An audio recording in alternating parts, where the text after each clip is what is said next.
Olá, muito bom dia, bem-vindos à primeira edição do CNN Mercado. Depois da forte alta de ontem, o Ibovespa Futuro abre em queda de 0,25%, num movimento natural de correção, e o dólar opera praticamente estável, está valendo R$ 5,32, também corrige um pouco da queda de mais de 1% de ontem. A possível dobradinha entre Fernando Haddad e Pércio Arida animou o mercado, impulsionou a bolsa, que subiu quase 3% ontem. Eu apurei junto com a Tainá Falcão, com a equipe de transição do governo, que a frente ampla diminui a chance de o PT ficar com planejamento e fazenda. Se Fernando Haddad de fato ficar com o Ministério da Fazenda, Pércio Arida seria o nome de Alckmin para o Ministério do Planejamento. A dúvida que fica agora é se Arida, que já foi presidente do Banco Central, é um dos pais do Plano Real, toparia de fato uma cadeira que ficaria talvez abaixo da cadeira de Fernando Haddad.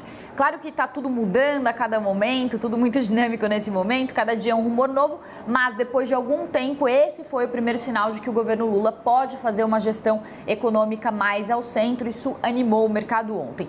E hoje Alckmin, Gleisi Hoffmann, Wellington Dias e Jacques Wagner vão se encontrar com Lula em São Paulo para definir detalhes da PEC, e Fernando Haddad foi escalado para participar do tradicional almoço anual da Febraban com banqueiros. Isso reforça que Haddad é um nome forte para a Fazenda e, ao mesmo tempo, a participação dele é vista como um teste. Se ele for bem nesse almoço, deve ganhar também alguns pontos. O mercado vai ficar bem de olho aí nessas reuniões, nessas discussões, para pegar mais detalhes sobre PEC e sobre os rumos da economia. E uma última questão também ajudou a trazer um alívio para o mercado ontem, ou impulsionar as bolsas ontem.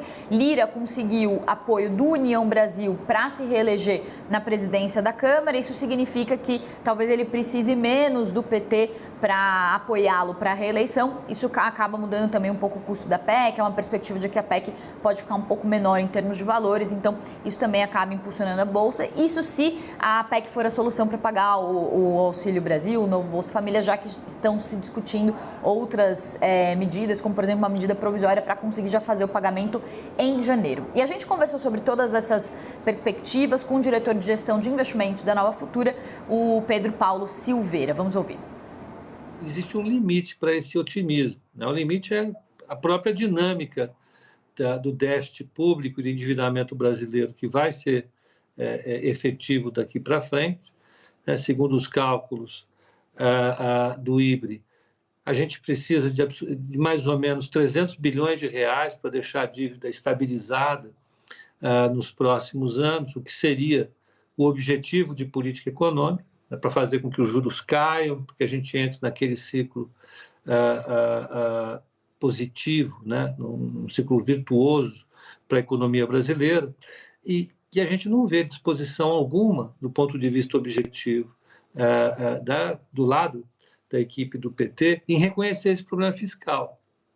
Pelo contrário, o que a gente vê é um certo negacionismo em relação à situação fiscal do Brasil para frente, em que em algum momento alguém vai ter que endereçar. A minha preocupação é essa. Eu acho que o mercado quis ver um limite para o pessimismo, mas eu acho que ainda as questões mais objetivas precisam ser endereçadas pela próxima equipe. E hoje é dia de Black Friday. A Black Friday de 2022 deve registrar maior movimentação financeira desde que começou no Brasil em 2010, segundo a Confederação Nacional do Comércio. E o CNN Business fez uma matéria super interessante com dicas de como fazer boas compras. A matéria é da Sofia Kercher e tem dicas de como fazer lista, definir orçamento, não cair em furada, fazer pesquisas. Tem alguns sites que mostram o histórico e comparação de preços. A matéria está bem interessante, vale a pena conferir. E para a gente finalizar o nosso CNN Mercado, passar um pouquinho também pelas bolsas lá fora. As bolsas estão operando em leve alta, agora há pouco estavam operando mais perto da estabilidade.